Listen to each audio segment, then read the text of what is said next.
깊이가 다른 경제 콘텐츠 3프로TV 오늘 아침 라이브 정용진 이주호입니다. 네, 오늘은 5월 9일 금요일입니다. 금세 금요일이 돌아왔습니다. 벌써 금요일이에요? 네, 미국이랑 영국이랑 또 무역 협의를 했다고. 네. 그 미국이 드디어 이제 하나 건졌습니다. 네, 첫 봤다가 우리가 되지 않을까 약간 걱정했는데 네. 일단 영국이랑 시작을 했고요. 그리고 뭐 어마어마한 발표를 할 거라는데 그거는 아직 안 나온 거죠? 안 나온 건데 아직 안 나왔는데 뭔지 모르겠어요. 이건 아니고 그죠? 이거 무역은 아니라 그랬으니까 아니고. 네. 저는 혹시 그 새로운 교황이 선출됐잖아요. 최초의 미국인이 교황이 선출이 돼서 이건가? 이거 아니겠죠? 설마 아니겠지. 아니겠죠? 네. 뭐지? 트럼프가 한 건 아니잖아요, 그거는. 그거 아니죠. 네. 그러니까 이건 아닐 거고. 하여튼 좀 더 기다려 보도록 하겠습니다. 네. 그래서 오늘은 이제 뉴스 역시 권순우 취재팀장이 전해주시고 박병창 이사님 네. 시장 이야기 해주시고 그리고 인도 파키스탄 무력 충돌에 대해서 오늘 인덱스 시간에 네. 서울대학교 아시아연구소 맹현철 개건연구원께서 나오실 겁니다. 네. 이게 현재 진행 상황 한번 살펴보고 거기다가 인도가 최근에 넥스트 차이나라고 해서 글로벌 공급망의 가장 중요한 역할을 할 것으로 많은 분들이 기대했잖아요. 맞습니다. 경제적 여파까지 한번 들어보는 시간 가져보겠습니다. 네. 자, 그럼 먼저 권순우 취재팀장과 함께 뉴스부터 한번 살펴보겠습니다. 권 팀장님 어서 오십시오. 어서 오세요. 예, 안녕하세요. 3프로TV 권순우 취재팀장입니다. 네, 반갑습니다. 이게 뭐 예쁘네요. 뭐가요? 스튜디오가. 스튜디오가 그쵸, 조명 되게 예쁘죠. 요 조명. 조명처럼 보이죠. 예, 요거 이제 조명, 그러니까 장식도 되고. 네. 그리고 이제 여름이 오면 벌레들과의 전쟁 아닙니까? 네. 그래서 벌레들의 무덤, 공동묘지라고 봐야죠, 여기가. 예, 애들 와서 이제 따닥. 예, 그 소리가 너무 좋잖아. 예, 쾌감이 느껴지죠. 그러면 안 되는데 너무 좋잖아요. 네, 증시도 좋습니다. 예. 증시도 다우존스 0.62% 상승했고요. 나스닥 종합지수는 1.07% 올랐습니다. S&P 500은 0.58% 올랐습니다. 그러니까 트럼프 대통령이 쓸데없는 소리만 안 하면 미국 증시는 오르는 것 같습니다. 네. 그리고 이제 첫 번째 그 영국 관련한 얘기들이 좀 협상 타결 얘기가 있어서 이따 첫 번째 뉴스로 전해드리려고 하고요. 그리고 이제 이번 주말에 고위급 회담에 대해서도 트럼프 대통령이 뭐 실질적일 것이다라고 좀 얘기를 해서 전반적으로 좀 분위기가 좋은 상황입니다. 그리고 이제 그 테슬라 계속 가지고 계시죠? 테슬라? 네. 있죠. 테슬라 주가 엄청 많이 올랐잖아요. 얼마요? 테슬라가 오늘 284달러 정도까지 그래? 올랐을 거예요. 284달러까지 올랐습니다. 고맙습니다. 근데 이게 멀리서 보면은 비극인데 네. 이게 연중 지표거든요, 테슬라. 올해 들어서 연초부터 지금까지 그래? 마이너스 24.9%인데 네. 최근 1개월만 보면 28.38% 상승했습니다. 220대 더 들어갔어야 되는데. 그러나 지금도 난 늦지 않았다고 봅니다. 왜냐면 처음 내 계획이 뭐였어? 300 밑으로 가면 내 산다였거든. 네. 근데 이제 그래서 270 몇, 뭐 280 이렇게 들어갔다가 220에서 더 들어갔잖아요. 그때 좀 더 들어갔어야 돼. 255까지 맞춰놨잖아, 내가 지금. 네. 왜 테슬라미 되는지 아시겠습니까? 테슬라 말고는 이제 볼 게 없어요. 그러니까 내릴 때는 정말 밉다가 네. 어느 순간 보면 너무 사랑하다가 너무 사랑만 하면 이게 헤어지게 되거든요. 근데 또 한 번 이게 딱 밀당을 너무 잘해요. 그래요. 그래가지고 한 2번 정도 이렇게 주가가 폭락하는 모습과 반복하는 다시 회복하는 모습을 보이고 나면 그 다음부터는 이제 믿습니다로 가는 겁니다. 그렇죠. 네. 내리면은 오히려 할인 판매를 하는구나. 네, 그렇지. 지금 감사하죠. 아니면 못 사는구나. 뭐 이런 생각도 하게 되는 것 같습니다. 조금 더 샀어야 돼. 아무리 생각해도 더 샀어야 돼. 근데 달러 떨어진 거 생각하면 또 그 생각하니까 하면서 달러가 내가 100 한 400, 5, 60원대 아마 들어간 것 같거든요. 왜 그때 달러가 비쌌으니까. 떨어졌다고만 생각하십니까? 테슬라 주식을 싸게 살 수 있게 원화로 싸게 살 수 있는 기회가 온 거죠. 그러니까 지금 네. 그래 더 들어갈게 그러면. 그러니까 이제 달러 있으시면 굳이 원화로 안 바꾸시면 되는 거고. 달러 없지. 원화 있으면 이제 달러로 바꿔가지고 테슬라를 사면 미국 사람보다 싸게 살 수 있습니다. 미국 사람보다 싸죠. 그래요? 좋네. 또 기분이가 좋아집니다. 그러니까 안 바꾸면 되죠. 뭐. 네. 우리는 원래 그 팔 때까지 물린 게 아닙니다. 또 추가로 들어갑니다 그러면. 첫 번째 뉴스는 영국과 첫 무역 협의를 이뤘다라는 소식입니다. 일단은 그 관세율이 자동차 품목 관세를 일단 연간 10만 대에 한해서 기존 25%, 뭐 최애국 관세 포함해서 27.5% 받던 거를 10%대로 낮추기로 했습니다. 네. 그러면은 근데 사실 그 영국은 그렇게 자동차를 많이 만드는 국가는 아니에요. 그리고 거기에 수입하는 물량이 한 10만 대 정도 된다고 하니까 뭐 대충 수입하는 물량은 다 관세를 한 10% 정도로 낮춰지게 됐습니다. 네. 그리고 영국산 철강 알루미늄에 대해서도 25% 관세를 조정하기로 했는데 이게 내용이 합의가 아닙니다. 그래요? 예, 일종의 그 프레임워크 같은 거여가지고 이제 구체적인 내용들을 확정하는 거는 좀 더 시간이 필요하기는 해요. 네. 근데 이제 영국에서는 그 철강 알루미늄 관세가 철폐가 될 거다라고 좀 얘기를 하고 있고요. 대신에 미국에서 에탄올, 소고기, 농산물, 기계류 시장을 개방을 해서 미국 제품 한 50억 달러 정도가 들어올 수 있는 기회를 열겠다라고 네. 좀 얘기를 했습니다. 네. 트럼프 대통령은 이제 영국과 획기적인 협상을 타결을 했다라고 좀 얘기를 했는데 제가 이게 이미지로 만들지는 못했는데 이미지로 만들지 못했다는 얘기를 하려고 그랬는데 PD님이 띄워주셨네요. 네, 뭐예요, 그게? 그 2차 세계대전을 네. 그래갖고 빅토리라고 올려놨더라고요, 트럼프 대통령이. 근데 그게 자기네가 이겼다라고 그러면 기분 나쁠 텐데 그거를 굳이 그렇게 올려가지고 트럼프 대통령은 국내 광을 팔더라고요. 네. 그래서 소셜트루스에 그걸 올렸었던 거를 이쪽 페이지에서는 지금 안 나오는군요.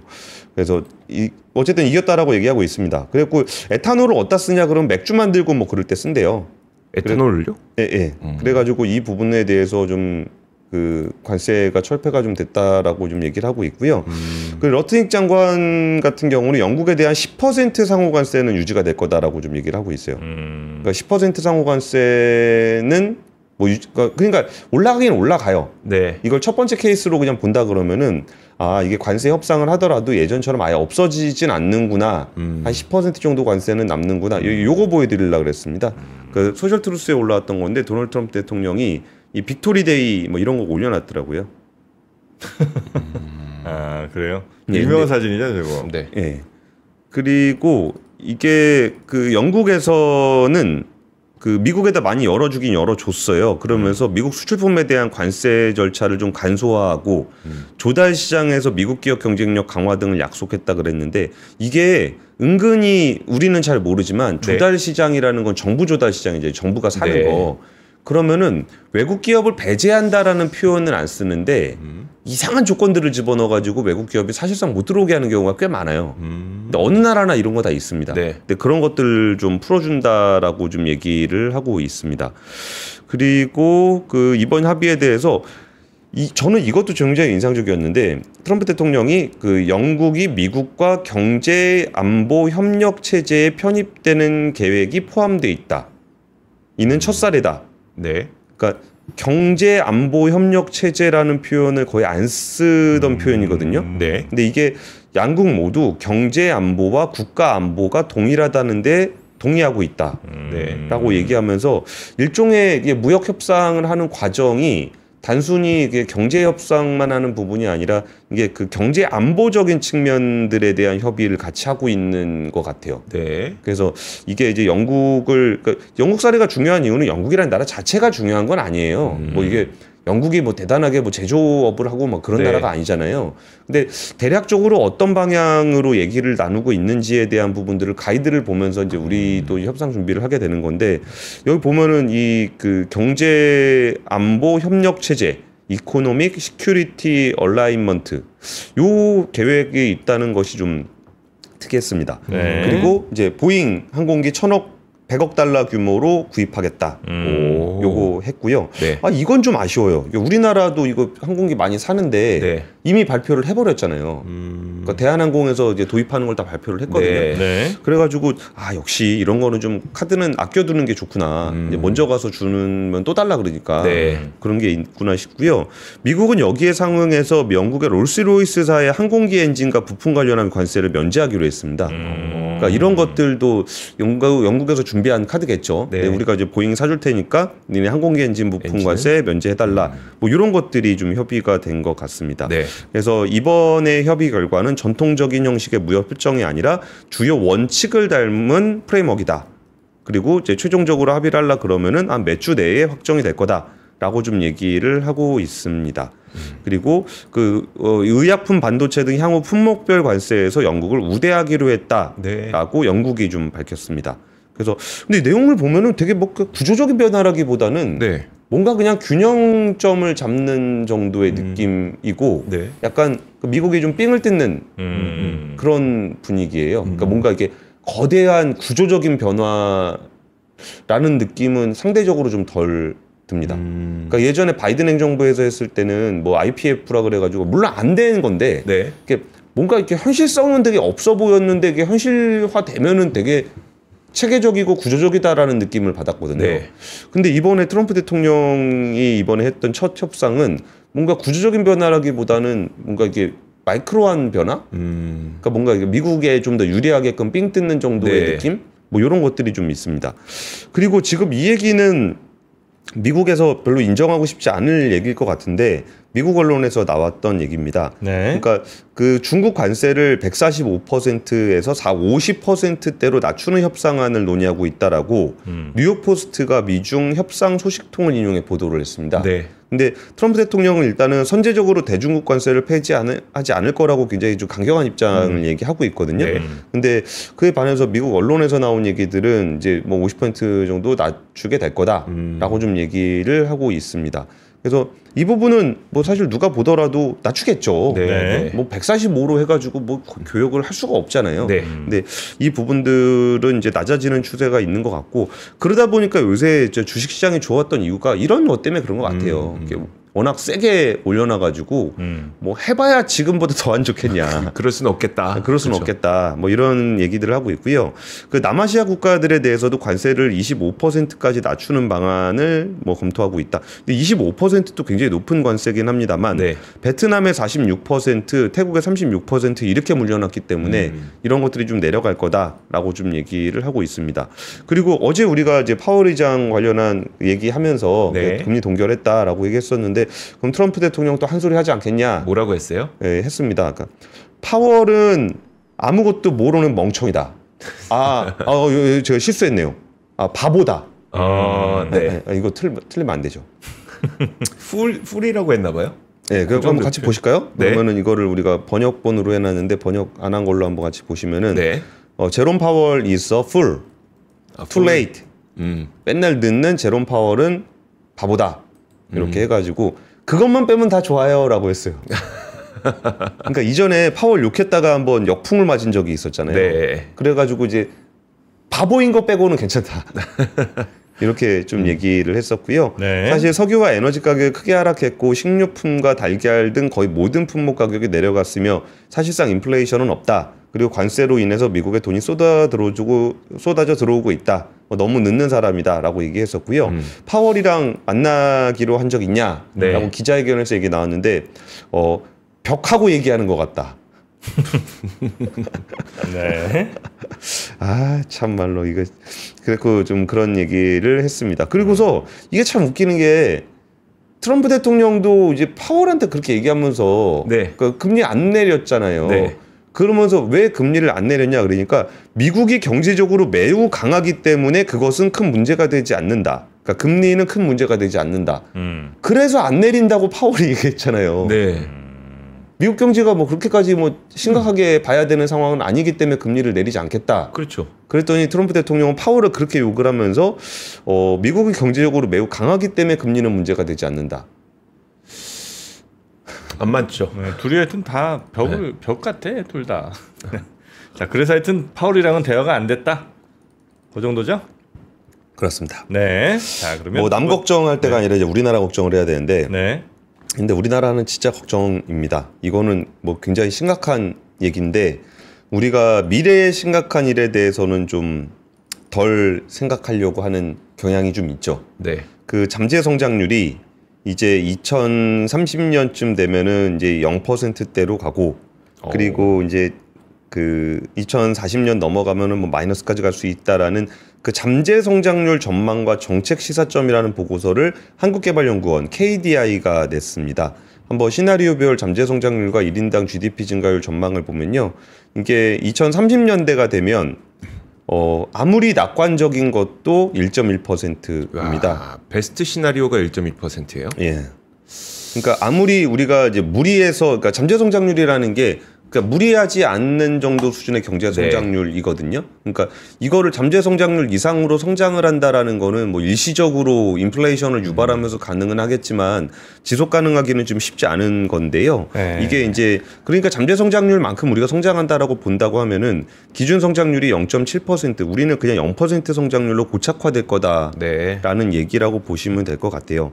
그리고 여기에 이제 제일 그 영향을 많이 미쳤던 부분들은 노동 투입 기여도인데 2030년 전후에서 마이너스로 전환이 되고 고령층 증가로 성장률 자체가 낮아질 것이다라고 좀 얘기를 하고 있습니다. 그러니까 고령 인구가 지금의 20.3%인데 이제 2050년이 되면 40%가 될 거다라고 좀 얘기하니까 고령 인구 기준은 이제 65세입니다. 2050년이면은 정프로님은 잠시만요. 이게 2050년이면 거의 25년 후입니다.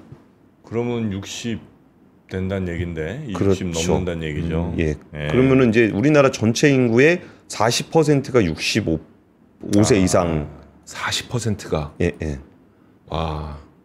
뭔 일 나겠지 뭐. 그렇게 가겠어 설마. 뭔 일 나지 않을까요? 뭔 일이 뭐예요? 어떤 게 날까요? 그러니까 예를 들면 뭐 저 좀 외국과 이제 잘 소통이 좀 돼서 많이 좀 들어온다든지 뭐 그런 일들이 좀 일어나지 않을까? 순간적으로 움찔했습니다. 왜? 외국과라고 얘기해가지고 혹시 전쟁? 전쟁은 하면 안 되죠. 안 되죠. 전쟁은 안 되고 뭐 예를 들면 지금 좀 어려움을 겪는 그런 나라들이 또 있으니까 경제적으로 같이 또 협력할 수 있는 부분이 좀 있지 않겠습니까?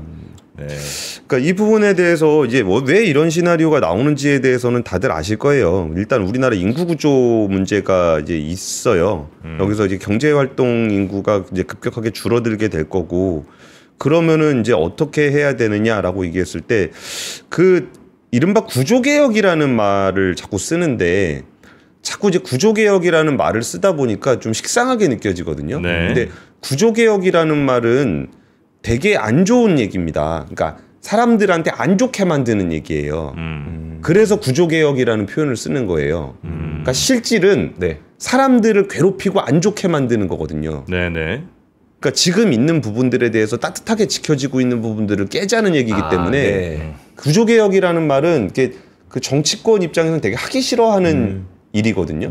그러니까 이게 이제 비관적 시나리오 같은 것들을 우리가 유심히 봐야 되는 게 딱 봐도 하기 싫은 거예요. 그러니까 뭐 그런 겁니다. 그러니까 정프로님은 저에게 바라실 수도 있을지 모르겠지만 적은 임금으로 오래 일해라. 예, 이겁니다. 그게 생산성이거든요. 똑같은 월급 주고서 일 많이 시키고 뭐 이런 거 그리고 더 많은 돈도 더 많이 벌어오고 그럼 생산성이 올라가는 거잖아요. 그렇죠. 그 얘기가 이제 구조개혁을 얘기하면서 그래서 뭔 얘기를 하냐? 그 일단은 연공서열 중심의 보상 체계를 성과 중심 체계로 바꿔라. 얼마를 벌어오든 내가 월급을 줄게가 아니라 네가 벌어오는 만큼 월급 줄게. 그리고 과도한 노동시장 규제를 완화해라. 그래서 뭐 52시간제 이런 거 하지 마라라는 얘기를 하는 거고요. 그러면서 이제 외국인 노동자 수용을 확대해라 라는 부분들도 외국인 노동자들이 많이 들어오게 되면 아무래도 상대적으로 좀 임금이 낮은 분들이 많이 들어오게 되고 노동시장에 좀 경쟁이 이루어지게 되는 건데 그 부분도 사실 이렇게 꼭 노동시장 외국인 노동자 같은 경우는 임금이 낮으냐 적으냐의 문제가 아니라 아예 그냥 사람 자체가 없기 때문에 그 일을 누군가 해줘야 되는 그런 일이 생깁니다. 경제활동 인구가 없기 때문에 이 부분들을 이루어야 된다는 거고요. 그리고 KDI가 재정정책이 투자 중심이 아니라 제도개혁 중심으로 설계돼야 된다라는 얘기도 사실 우리가 뭐 아시는 분들은 잘 아실 거고 모르시는 분들은 진짜 모르시는데 그 정부 예산으로 비즈니스를 하시는 분이 굉장히 많습니다. 그래서 그 부분을 재정이 줄어들게 되면은 거기에는 자기의 매출이 줄어드는 게 되는 거거든요. 그러니까 R&D 예산이라는 게 다른 게 아니라 그 연구 개발하시는 분들 인건비예요. 네. 네. 그리고 연구 과제라 그래가지고 이제 그 정부 용역 네. 받아가지고 연구하시는 분들 굉장히 많거든요. 그런 거를 재정 정책의 투자 중심, 그러니까 돈을 쓰는 거 중심이 아니고 제도 개혁 중심으로 해라. 제도 바꿔서 알아서 하게 해라. 네. 뭐 이런 얘기들입니다. 그리고 이제 뭐 현행 제도가 유지가 되면은 국회 예산정책처 얘기로는 2050년에는 국가 채무가 GDP 대비 100%가 넘어갈 거다라고 얘기를 하고 있는데 이것도 국가 채무 기준으로 100%를 얘기하는 거지 뭐 국민연금이나 이런 것까지 다 포함을 하게 되면은 네. 국가 채무도 굉장히 부담되는 수준이 되거든요. 근데 우리 앞에 놓여 있는 현실은 이런 거밖에 없습니다. 그러니까 우리가 이 문제를 명확하게 인지를 해야 돼요. 이게 뭐 어떻게 되겠지? 라는 걸로는 안 되는데 네. 좀 우리나라 경제 성장률은 딱 5년만 지나도 1%대 성장이 이제 저성장이 아니라 일반적인 성장이 될 거라는 거고요. 그리고 이제 KDI가 얘기했던 것 중에도 굉장히 좀 인상적인 부분이 뭐가 있었냐면은 잠시만요. 정확한 표현으로 말씀을 드렸으면 좋겠는데 그 저성장이 일시적이라고 보고서 네. 자꾸 부양책을 쓴다는 거예요. 지금만 살짝 저 부양해서 넘기면 괜찮겠지. 예. 근데 그게 아니라는 거죠. 그러면서 성장이다. 재정 적자만 누적이 되고 경기가 더 불안정해질 수 있다. 그렇게 하면 예. 성장률 둔화를 단기 경기 부진으로 오판하고 부양책을 반복하면 네. 재정 적자만 누적되고 경기가 더 불안정해질 수 있다. 네. 이 얘기는 어쩌면 지금 우리는 그 재정 정책으로 인해서 부양이 돼 있는 상황이다. 이 정도는 이미 돈 써서 한 거다. 예. 그거를 인정해야 된다라는 얘기를 하고 있는 건데 인정하기 쉽지 않을 거예요. 네. 정치권 입장에서는. 자, KDI의 그 분석이 있었다는 거고요. 참 씁쓸한 게 아까 1인당 GDP 보니까 그거는 전체 GDP보다는 좀 높더라고요. 인구가 감소한다는 걸 또 여기서 드러난 게 아닌가. 어차피 다 인구수로 나눠야 되니까. 네. 뭐 그럴 수 있겠네요. 자, 그리고 세 번째 뉴스도 가보겠습니다. 롯데시네마와 메가박스 2위, 3위 영화관이 합칩니다. 그래요? 예. 그 국내 영화 산업의 침체가 워낙 장기간 이어지다 보니까 그 자구책을 내놨는데요. 네. 롯데시네마는 이름 그대로 롯데 그룹 거고 그 메가박스는 어디 건지 아십니까? 그 중앙일보 거 아니에요? 네, 중앙일보 겁니다. 네. 콘텐츠리 중앙이고 두 군데가 그 각각 지분율이 이제 콘텐츠리 중앙이 95%, 롯데쇼핑이 86%를 가지고 있기 때문에 둘이 합치게 되면 대충 한 반반쯤 갖게 되지 않을까 싶어요. 네. 스크린 수 기준으로는 작년 말 기준 총 1,682개로 CGV가 1,346개입니다. 1위로 올라서는 겁니까? 1위로 올라서게 되고요. 이름은 그대로 쓰는 거예요? 메가박스는 메가박스로 아니면 아직까지 그 얘기까지는 안 나왔어요. 그래. 롯데박스 가나 그러면? 롯데박스. 메가롯데. 메가시네마. 메가시네마? 네, 메가시네마 하면 롯데가 좀 너무 섭섭할 것 같은데. 메가롯데. 메가롯데? 메가롯데. 메가롯데. 별론데 둘 다. 롯데 쇼핑, 그러니까 롯데마트에 메가치킨이라고 있지 않았어요? 아닌가? 옛날에 그 통치킨이었나? 통근치킨인가 뭐 그거. 네. 그랬습니다. 그리고 일단 롯데시네마는 작년에 BEP 정도를 했었고 메가박스 중앙은 작년에도 127억 정도 적자를 냈습니다. 근데 이게 영화관하고 보통 배급도 같이 제작과 배급 분야에서도 시너지 효과를 좀 낼 수가 있는데요. 롯데시네마에서도 뭐 신과 함께라든지 아니면은 그 뭐 바다로 간 해적 뭐 최종 병기 할 이런 것도 좀 배급을 했었고요. 네. 그 중앙 계열의 플러스 M 엔터테인먼트가 서울의 봄, 뭐 범죄 도시 이런 것들의 흥행작들이 좀 있습니다. 근데 이렇다고 해서 근데 영화 배급 이거 하면은 돈을 벌긴 벌겠구나. 이게 극장에서 독점적으로 근데 사실 이 뉴스를 가지고 왔던 이유는 좀 씁쓸하지 않으세요? 씁쓸? 네. 영화관이 옛날의 영광이 좀 사라져가고 있는 느낌이 분명히 보이긴 해요. 그러니까 뭘 해도 안 될 것 같은 느낌? 네. 이게 지금 그 저기 월드 타워에 있는 롯데 월드 타워에 있는 그 극장이거든요. 이름 뭐더라? 롯데 잠시만요. 네. 뭐 프리미엄 영화 슈퍼플렉스. 네. 한번 같이 보시면은 여기는 빈백이에요. 빈백으로 1층을 깔아놓고 맨 앞자리. 네, 그리고 리클라이너. 네. 그리고 일반 영화관이 있고 잘 해놨다. 뒤에는 이제 그 룸입니다. 룸.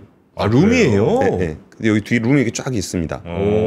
그래가지고 가족룸도 있고 커플룸도 있고 뭐 그래가지고 이런 식으로 이제 뭔가 그 영화관을 경험의 공간으로 바꾸는 그런 건데 물론 비싸죠. 네. 근데 싸게 한들 그러니까 이게 비싼 거 가지고 뭐라고 얘기할 수 있는데 진짜 반대로 얘기하면 싸게 한들 갈까? 그런 생각도 좀 들기는 해요. 네.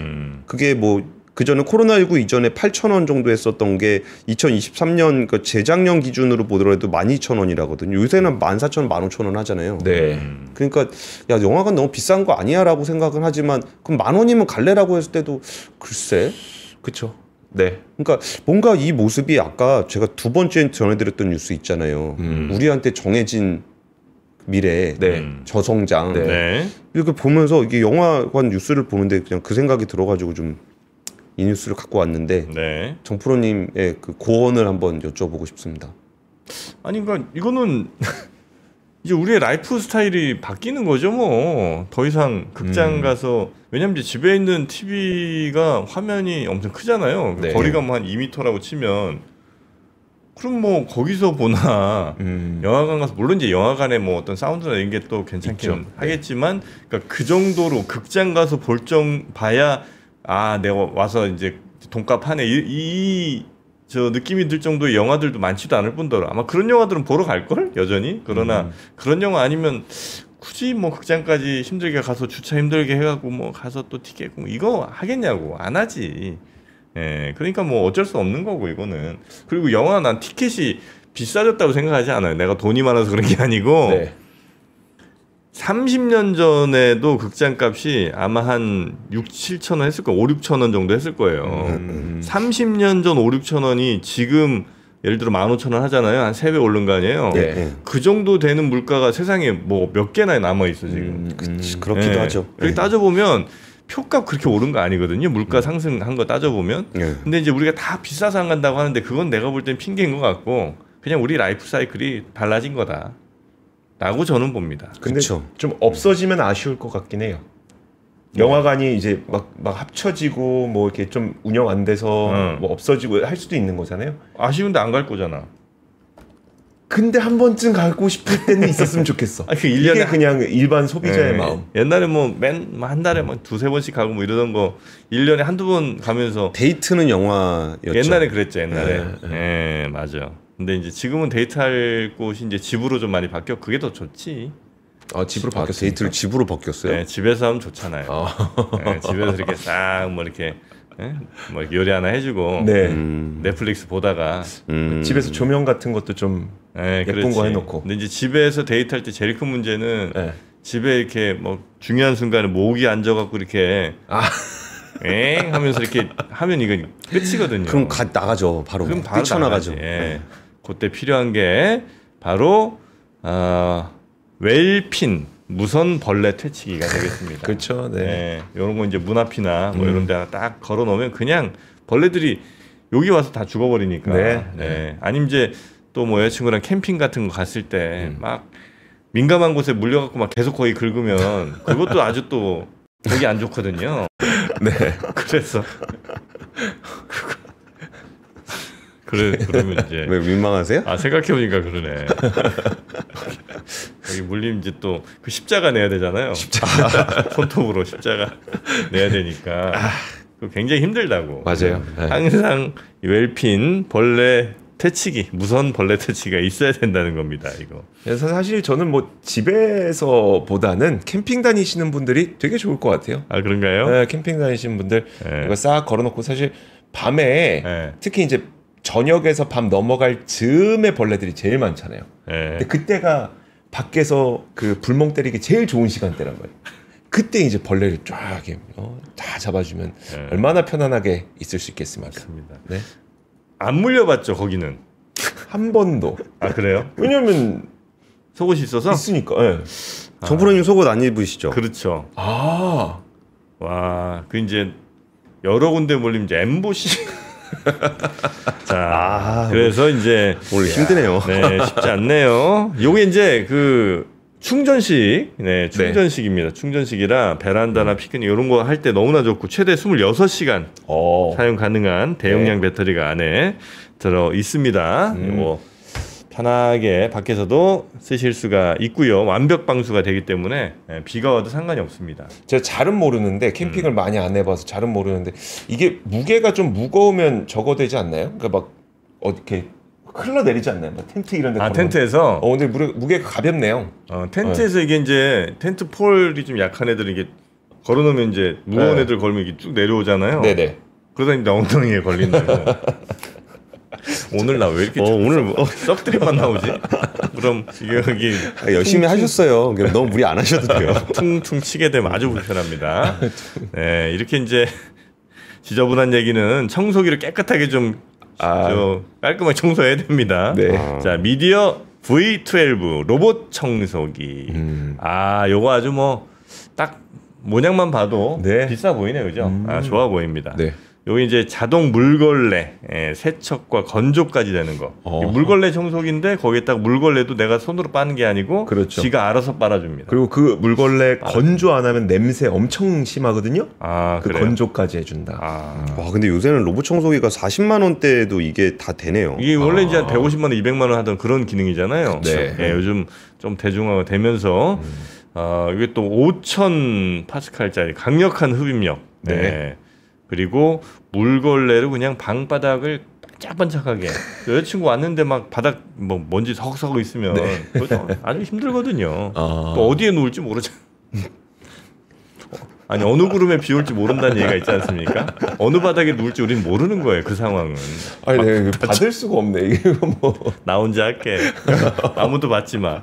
그래서 깨끗한 바닥이 필요하다. 네. 그래서 로봇 청소기 미디어 V12 요게 이제 필요하다는 건데 요게 이제 홈쇼핑에서 99만 원에 팔던 모델입니다. 네. 실제로. 그래서 요걸 저희가 가격 49만 8천 원. 네, 요게 이제 완전 미개봉 새 상품이고요. 네. 그리고 박스만 개봉된 그런 이제 전시품 같은 경우에 39만 9천 원에 사실 수 있으니까 솔직히 그런 거 사도 되죠. 난 무조건 이거 사지.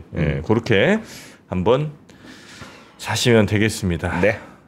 방송 똑바로 하라고. 미안합니다. 이 금요일이지 않소? 금요일. 프라이데이. 프라이데이면 이 정도 할 수 있는 거 아니에요? 근데 그건 좋았어요. 이런 음담패설은 이런 청소기로 깨끗하게 치워라. 그래요? 네. 알겠습니다. 자, 왜 이렇게 싸냐고요? 우리가 싸게 갖고 온 거지. 이 사람들아. 자, 음란방송 아니고 경제방송 맞습니다. 머릿속에 온통 그것만 들어있는 거 아니냐? 그것도 맞습니다. 자, 그러면 오늘 이렇게 청소기 로봇 청소기 그리고 무선 벌레 퇴치기까지 소개해드렸고요. 요 정도 하고 우리 권순우 팀장님 보내드리고 앞권 주말에 뭐 좀 준비되어 있습니까? 저희야 뭐 짱짱하게 준비되어 있죠. 짱짱하게 준비되어 있습니다.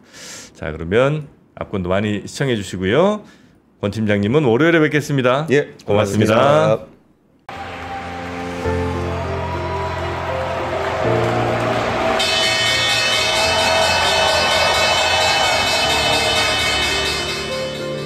실리콘밸리 월스트리트 투어 in 샌프란시스코 앤 뉴욕. 더워지기 전 6월 가장 날씨 좋은 시기에 떠나보세요.